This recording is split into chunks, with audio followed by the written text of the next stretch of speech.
Welcome to Season 3, Episode 1.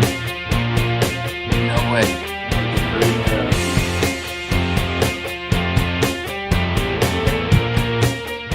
Here's your host. Hi, everyone. What? It's 2021. I would like to say thank you, Jesus, but it's only the 6th day into the year. So, we'll see where the end of the month takes us.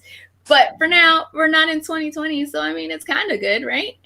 This is the first episode of The Breakdown for 2021 and Season 3. Say what? Season 3. I stuck around longer than I thought I was going to. So there's that. I'm your host, Catherine, a.k.a. The High Heel Gamer. And today we're breaking down a new comic book by the creator, David Pagan. David! Yes, Welcome to the show. Thank you. I'm excited to be here. It's very nice to meet you. I've heard nothing but good things. So we'll see how that reputation looks up. All lies. If that's all lies. Good. We're off to a great start. Yeah. So David, tell us a little bit about you as an artist or writer and creator. About me, man, I've done a lot of. Anyone that knows me will tell you that I have a very eclectic background. Like, I am the definition of the jack of all trades. I've mastered a few, and I've always been a fan of comics. Ever since I was probably around 8 years old, maybe 12. Okay. My cousin from New York, of course. I was born in Brooklyn, raised in Orlando. So of course, that meant that all of my family visited Orlando. I never got to visit anywhere for the summers. I was stuck here. And the winters, right? Because they wanted to come down here and do stuff. So yeah, and that's the life I lived. Yeah. So I was introduced to comics around the time Spider-Man got his black uni, Oh. Yeah, around that time is when it really started clicking for me. And I couldn't get enough of comics, but I never really saw myself writing a comic. Okay. And I've always had a way with words. I've always worked in sales and marketing and branding and storytelling. But it was always easier for me to tell somebody else's story. Oh. Like I could always point out like their features or their superpowers, which is kind of my job and my, my regular day life, right? Like in marketing and branding, like I tell other people's stories, Okay. Find out what's special about them and tell them. And I've had, because my background's like really eclectic, I mean everything from like working in a factory at Frito-Lay and landscaping and roofing to closing deals for Fortune 500 companies and working on very large, real estate development contracts. Which I couldn't tell you, I just like kind of fell ass backward into them, those situations. But isn't that the way of life though sometimes? Yeah, right. Like I go with my gut, and it led me to some really, really weird places I never would have thought, found myself. Certainly if I told 16-year-old or 15-year-old or 11-year-old me, I wouldn't have believed it. Yeah. So I got a lot of encouragement to write a lot of either my experiences or what I've learned or just my perspective on something, but it never felt right. Like I could write about my business experience and I could write it from a very Hunter S. Thompson, perspective. And I have, and I've got some stuff in the works for that, but I've never released any of it. I've shared it with some people, but nothing really told the whole story. It didn't feel authentic. Even though it was real and it was factual and it was, full of art and whimsical words and,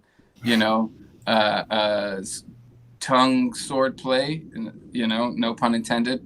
But it was, none of it really did that for me. And then, I was working with my co-writer of The Pagan, Jack. He and I met when we were filming a trailer for a television show, actually, for a cooking show that I was the host of. And he and I nerded out on the same stuff. And he had a way of giving me. Can you hear me, bro? Yeah, I can hear you. I'm still He's always here.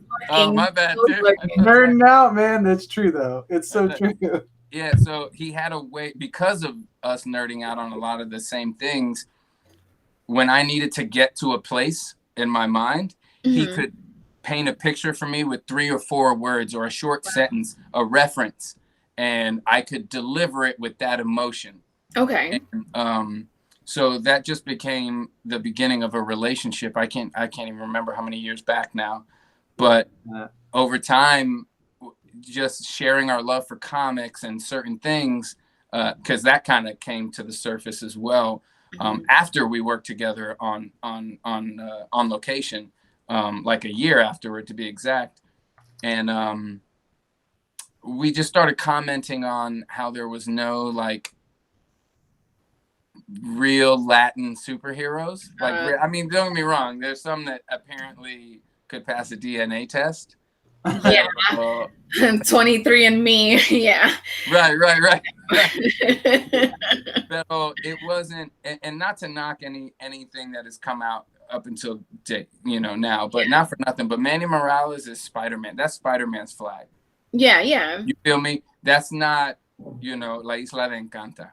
Yeah. So to speak, right? And I'm not only talking about Puerto Rican artists and creators. I'm talking about, that just so happens to be, the flag of the island the conquistadors landed on. Yeah. If I can even still call it my flag. But it's such a complex history and a complex identification for those of us that have any association with it, that when you're looking for certain, Latin influences in anything, or, for yourself, like, how far back do I have to go and how many of them are there? Freddie Prinze Jr.?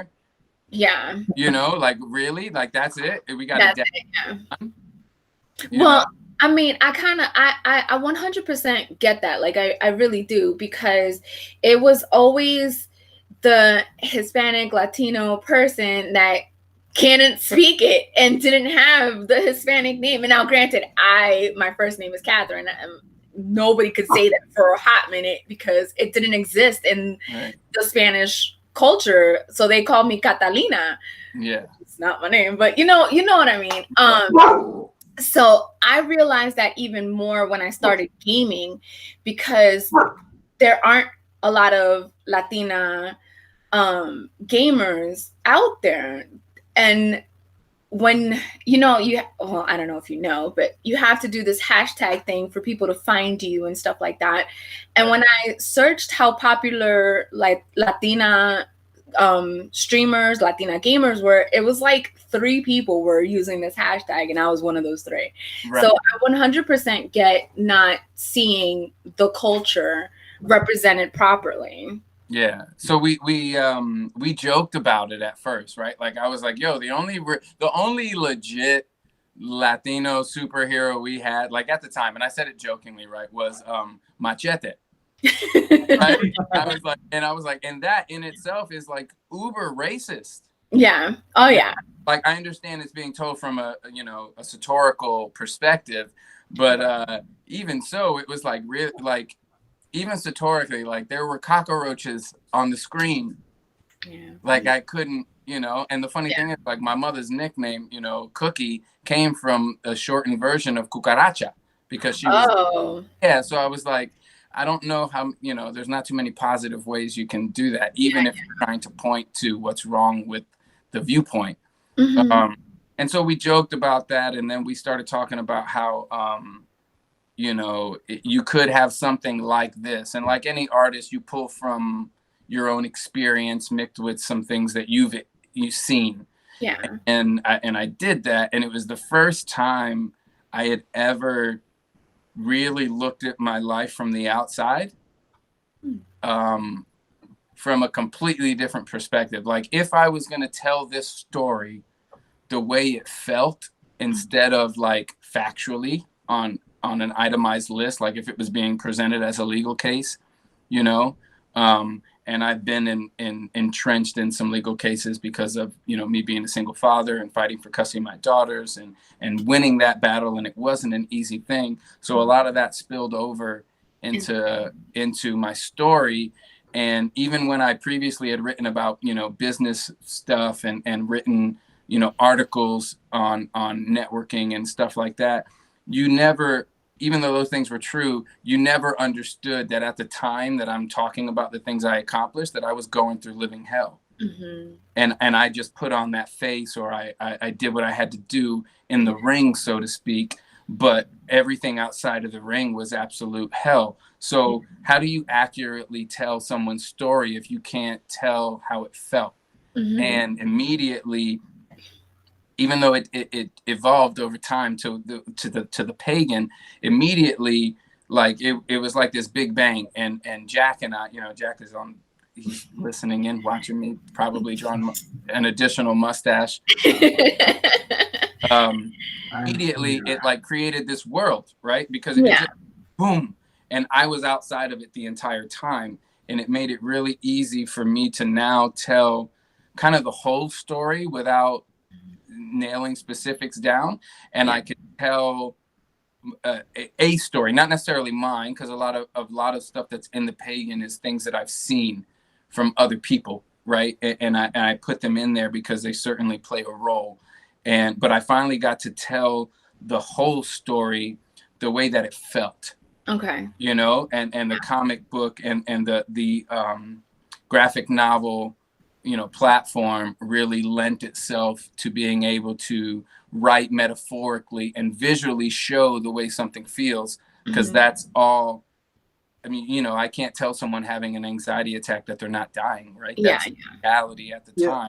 So what would it look like if we saw light through their eyes? And so that's kind of how I drew this, initially starting from my own life experience and then allowing others to layer in. Okay. So that I could kind of show a whole experience, all the time using the platform of me being a Puerto Rican male born in Brooklyn, moved down to Florida, like apparently half our population at this point, you know, and then the life, just the way life happens to you, regardless of whether you're Boricua or, you know, whatever, and still showing the nuances even within our culture. You know, like the Boricuas that, you know, that are from the island, that, you know, the Jibaros that have no respect for those that were born on, you know, the other island of Manhattan or whatever, you know, or I call Northern Puerto Rico, New York, you know, or Brooklyn. So it really it provided a space for us to really play around with my story as being one of the ingredients, but really our story, you know, a real story. Yeah. You know, I'm not saying it's the whole story, but it's one real story. It's better than what we've got now, which is close to nothing. Right. Like, it's nice that Borinqueña like went down and she, you know, had a flag on as a costume and stuff like that, but no one's coming to Puerto Rico after a hurricane. No. Liberate Puerto Rico, or to even. Well, I mean, at least you guys are getting mentioned. Hell, Dominican Republic gets an earthquake, nobody bats an eyelash. So I mean, yo. No, I'm not trying to diminish, but I definitely 100% get it. Like I do. We're cousins though, right? No, yeah, 100%. But mi primo, mi pana, come on, man. My grandmother, before she passed, told me that like apparently her father was Dominican, and I was like, yo. Like, you're just now telling me this? You know how much smack I've spoken? Dude, same. For no reason. Yeah. No, but no, and I have family members, cousins that married Puerto Ricans. My brother's wife is Puerto Rican, so you know we know of the culture. So and we're so borderline the same. It's like ridiculous. So I wanted to ask, when you had to step outside yourself to look at yourself, did you learn anything about yourself? Like, did you have like a moment of enlightenment that you were like, holy crap? Who told you to ask this question? Nobody. That was a nosy me question. That's a good one. Thank you. I try. It's why I'm here for 3 seasons. I ask the questions. I'm the Oprah of the nerd world. You gotta talk to me. Yeah. So it was, I gotta be honest with you, it was like a great idea at first, and then it was terrifying. And I don't know if you remember the Never-Ending Story, when you're in front of the oracle and you're faced with yourself. Yeah. And most people don't pass that test.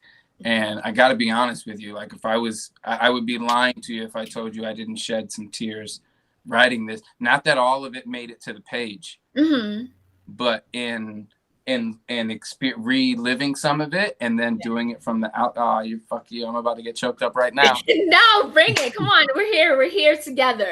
So it was if you're, there's different ways of writing, you know what I mean? And I think every writer, no matter how much they try, some of themselves is in their writing. Yeah. Even if they're writing a biography about somebody else, it's still with their voice, or even if it's their story, it's with that writer's accent. For me, like, I saw way too much. Like, I mean, a lot of the story, it starts at a time when I was at rock bottom, and I was being exposed to certain truths that eventually pointed back at myself, at least my portion of accountability for where I was, regardless of the surrounding stuff. And that's a really tough pill to swallow as a human being, much less as a writer. And then to write about it truthfully, the good, the bad, and the ugly. Yeah. It showed me a lot about, I mean, it's a very philosophical journey. Yeah. Right. If you're doing what anyway, my journey, let me not speak about anyone. My journey along the way with this story was very philosophical about, like, you are an avatar of choice, and at any point you get to choose what your character does. You get to make this flesh puppet do whatever you want, and then it makes you think about, one, obviously because of my story, him being kind of an anti-hero. There's certainly the duality of man. And then I think incumbent in that, kind of natural is, okay, then if there is a God, then what is that person like? And if I was created in his image, then what does that say about me? Yeah. And if this is what I have done with my ability, then additionally, what does that say about me? And so this whole writing process has really been quite punishing. If I'm really being honest, it's very revealing. There's a lot of me in the character, in the main character. A lot of what happens around me happens to everybody. But it allows me to tell my story, and at least what I was feeling, not necessarily my exact thoughts, of course, but what I was feeling at the time when certain things came across. So in that sense, like, it's been painful as a human to decide I was gonna do this and put it on paper. It's actually changed my my interactions with some of the people that are extremely close to me. See, I was actually wondering if it was a freeing experience. Is it punishing because you're realizing the things that are happen to you necessarily? Was it rough? And I'm not trying to get like super deep or nothing like that, but it's more because others are probably experiencing the same thing as you. I try to do each show as a teachable moment, as a, hey, you're not alone kind of moment. See, for me, I had the same experience. I stepped outside myself and looked at myself. And for me, it was difficult as well, because I realized I was punishing myself for things that were not in my control and ignoring and blaming outside for the shit that I did. You know what I mean? And once that was analyzed and I shed my tears and I threw shit and I got super mad and then I got on medication and all this other stuff, it was quite freeing to now know what I'm accountable for in the past, in the present, and in the future, because every action leads to a reaction for the future. And the stuff that I was punishing myself that had nothing to do with me, I was able to, to semi let it go. Like, I'm not going to pretend like I let everything go, but I was able to semi let it go. So a lot of people are in that process of either writing their biography or just getting therapy, and they're having to step outside themselves. So I was wondering, at any point, did it feel freeing, or was it always feeling like a punishment, like what you said? No, it absolutely. I mean, there were certainly, and there are, at this point, it's more liberation than anything, but, it is a process, and you do have to step back in the ring occasionally as a writer, and those sparring sessions leave bruises, but for the most part, I mean, it has been, like this, I wouldn't have been able to even go into this project or this endeavor had I not already done a certain level of self-discovery and actualization and really realizing who I am and what I'm not, and going through that same thing. Like, what's the difference between the things that happened to me and the things that I allowed to happen to me when I could have avoided them? Like, there's only so much, like, no one can actually make you do anything. Yeah. Yep. So it comes down to that. And once you realize that, then it's like, okay, so I did those things, but that isn't who I am now, right? So you can, it's liberating in that you can understand old you, because you understand, especially the writer understands all the context that happened to the old him or the old character, right? All the little things. He understands that he liked so-and-so since she was 8. So when that girl was there, of course, he just in the audience, whether she really played a role or not, it would make him react even more like this, more based on ego and maybe more prone to lie, instead, and can also understand how present him would not be affected by that and could actually feel empathy for that person now. And I think empathy is a really key point. And I think that's why a lot of writers are depressed, to be honest with you, because of their capacity for empathy. Because you even understand the villain's side of it. Yeah, his love. You understand his love for his daughter and why, of course, like, it didn't. Let me tell you something. You stand between me and my daughter, either one of them, you're getting all the smoke. I don't care if you're Captain America. Civil War was very realistic for me. Yeah.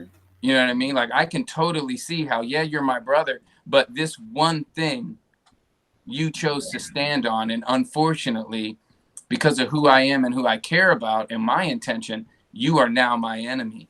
And so I've always, I am an empath, you know what I mean?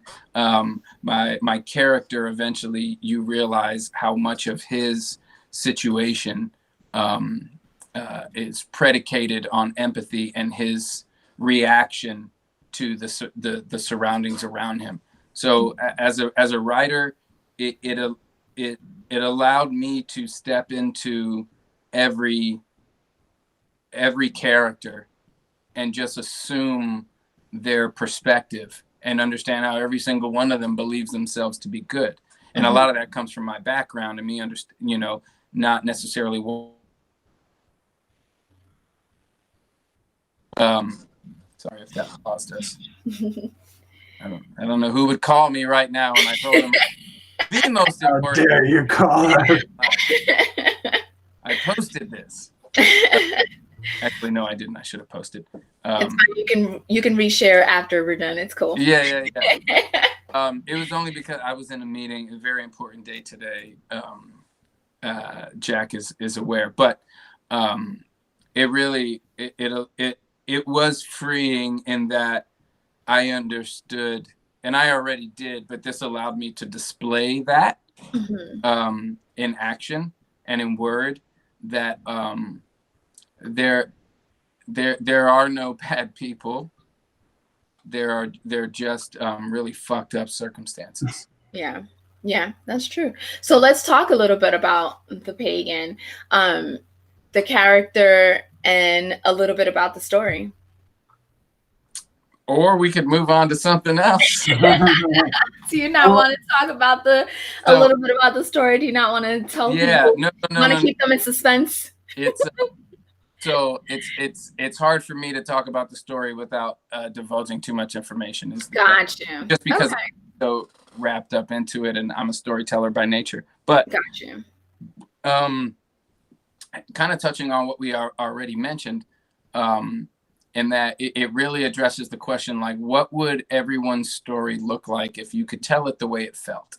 Okay. Instead of telling like what happened, what if the feelings were what happened, not the outward things? You know what I mean? What if the things that happened as a result of the feelings were really the background? Okay. Instead, and the emotions were kind of led there, because like I mentioned before, like, if someone feels a certain way, first of all, that's what's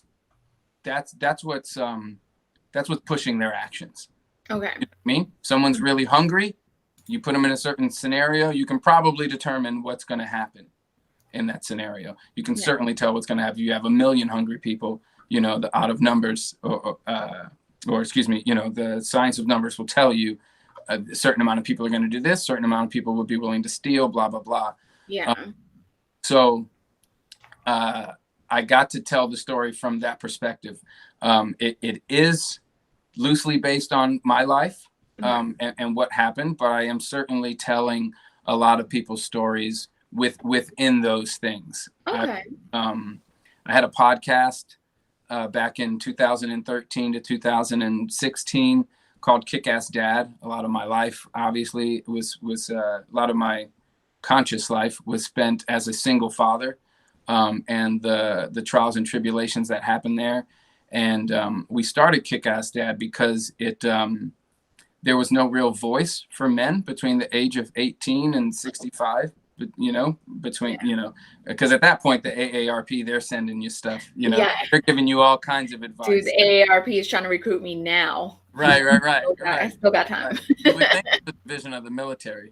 But but in that time you're kind of like on your own. At least I found that. So we started the conversation, like, what does it look like if men just talk about what's really happening and cut the bullshit, right?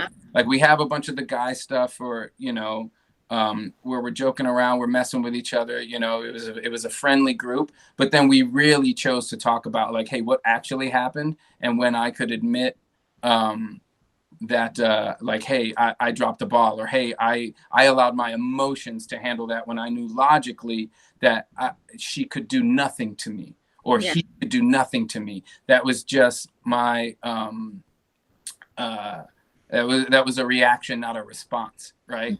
So I used a lot of those things in my life, like my custody battle, which are metaphorically spoken about in here, both of wow. Okay. See, I was about to fuck up. So it's in there are aspects. You're too much away, right? No, he's trying, and I'm not gonna let him. Don't worry. I've got the next thing that'll kind of veer off of it. So there are aspects of my real life that are in there. There are aspects in there that are deliberately there because of things that we have to face as a society, and kind of how we have to navigate them, even though we may not have control over them. Right. It tends to happen like in the background. Like I could say, like, like right now, like I've survived countless pestilences that have plagued the entire world. Right. The swine flu, Zika virus, all these things that I never so much as got diarrhea from. Right. But they were all going on while all these other things were happening. So some of them certainly acknowledge, even though the story starts at a further time, back in time of my personal storyline, it takes place now. Okay. A lot of it starts now as far as our current timeline, but the characters all start back in their past timeline. Okay. Because a lot of this, I mean, there's nothing new under the sun. Like, we're dealing with the same stuff now that I personally dealt with back then. Like, none of this stuff is news to me. It just so happens to be on the news now. Yeah. You know what I mean? Like, I've been getting called the N-word despite the fact that you know what I mean? Like, my whole life, I grew up getting called the N-word. And my response was, no, I'm a spick. Like, that's how commonplace racism was. Yeah, yeah. No, it's I'm a 100% true. spick. Yeah, no, it's 100% true because I had this in early 2000s, like I don't know why it just blew up then, but early 2000s, everybody was calling me the N-word too. And I would respond the exact same way. I'm like, well, actually, I'm a Spix, but thanks for, thanks for the compliment. And like one guy actually got like ticked off because I was like not phased by it. And he just kept calling me names. And I'm like, how old are we right now? Like you're acting like a 2-year-old. Like what is this? So like I get that 100%, get that. So not only are you the writer on this too, are you the artist as well? No, so I drew some sketch art in the beginning. Like back in the day, like if I could have told 15-year-old me, like, yo, you're gonna be doing a comic, I would have kept drawing because I was quite nice. You know what I mean? Okay. Up in the time where, the new standard was Jim Lee and McFarlane and Image Comics, like Wildcats and the Max. I drew the Max on every book cover I had. It was on everything. If I stood the Max for more than 15 seconds, there was an image of the Max drawn somewhere. That's because it was so easy. Yeah. Drew his hands hanging down like this, his chin and his massive thighs, which I did not have. Yeah. But so I used to draw a whole lot. But in this case, all I did was sketch a lot of things, and then I pull from a lot of imagery. In hindsight, like it would be awesome if I could draw it myself and if I would have kept up with those skills. Yeah. I don't, but I have enough that I can show my artists, from Jack, are you on right now? Yo. Yeah, GS20 Studios. Yeah. I was going to even show some of the older stuff. There's the link in the comments for people looking for GS20. Is it? Yeah, GS20. So we really happened upon them during our search for artists that could really lay it out. Okay. I've met some amazing artists that we have in mind for some other projects and that are going to be able to help out even with this one here and there.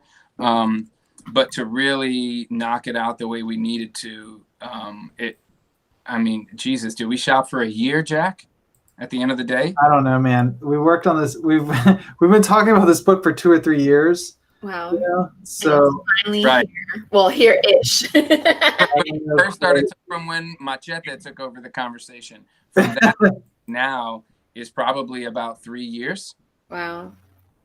And then it really, more than anything, it was constantly getting on the phone. Because Jack lives in North Carolina, I live in Florida. Yeah. We were only together for those 4 days when we met. Oh, wow. Yeah. It was the only FaceTime Jack and I have ever spent in person. Oh, wow. That's crazy. But we were like kindred spirits, and we worked very, very well together. He was directing me when I was in the audio booth doing the voiceover for my show at the time. And so we worked together. You know what I mean? It was like, it was like an MC and his DJ. Like it was really nasty. So over time, we just kind of whittled away what didn't work. Okay. And then fine-tune what did. And of course, it was a thing like you literally threw the characters in there or that plot line, and it was almost like a petri dish, and you expound on that to see, okay, is that going to work? Will it allow this universe to continue to grow? And if it doesn't, you got to cut it back out and start over, or if it presented some things. So it was a fun process, and it didn't take too long before we realized, okay, we have something here, and it's our responsibility for it to be the right thing. Gotcha. And so it takes a little bit of like shedding your ego and deciding to do the right thing by the story and by the character and really by the end consumer, because we can all tell when something's being held back and when it's not real. Yep. That wouldn't happen, which is why most of us, Captain America might not be our favorite character, because we're like, come on, who's doing the right thing all the time? Yeah. Who's doing the right thing? Not me. Not me either. Lord knows, not me. I'm not. So you guys have pre-sale coming up, or is it happening? Yeah. So we the pre-sale right now, you can go on, WTFcomicbooks.com. directly, or from, WTF Broadcasting, which this is, going to be streaming on, and go to the comics page, and you can look at it there, and you can pick up the digital copy now. And as soon as it's done, which they're, in the process, it should be, by the time the Kickstarter comes out, we should have almost all of it done. Nice. and really only need that to like push over the hump. But we've really been, killing it. So pre-sale's going. I'm really excited about it. I can't wait for people to experience the art, because they did a good job at capturing the emotion, so far. And it's been a real great process with them, so mad props, to GS20 Studios. And they don't, English is not their first language. So this has been purely based on the language of the art and the story and the emotion. Wow. So that's been really cool too. Okay. Yeah, that's awesome. So does the Pagan have Instagram or Facebook that they can follow for updates, or is it all on WTF Broadcasting? Yeah. So the Instagram is The Pagan Comic, ThePagan comic. There's already some of the artwork that they released early on, the black and white. We're going to continue to release, more of the artwork, little snippets of the script, and then we're going to start to drip market a little bit of the color stuff. We don't want to give too much away. Yeah. It really is dynamic, but little bits of the story here and there leading into the Kickstarter, so they understand what those awesome giveaway and those prizes are about. Sweet. Awesome. Well, David, it's about that time for me to say adios. Yeah. I really appreciate you coming on the show, taking the time to talk to me. I actually had a lot of fun. Yeah. Sorry if I rambled any. Oh, no, it was perfect. It was great. Everybody got to know you. Everybody should be excited about the Pagan now. And if they're not, they're losers. And yeah, I said what I said. Definitely go follow the Pagan, WTF Broadcasting. There's websites now and everything. Instagram. They're everywhere. There's no reason for you not to follow them. I said what I said. Go follow them or you're a loser. So that's pretty much it. That's it. As always, guys, like, share, subscribe. Go to our website, issueswithshow.com. Our Instagram is on and popping now because I pulled on my big girl pants and I started taking over the Instagram. So go find fun facts, trivias, and versus Wednesday. Who wins? You guys get to decide that. And I will see you guys next Wednesday. Bye, everyone.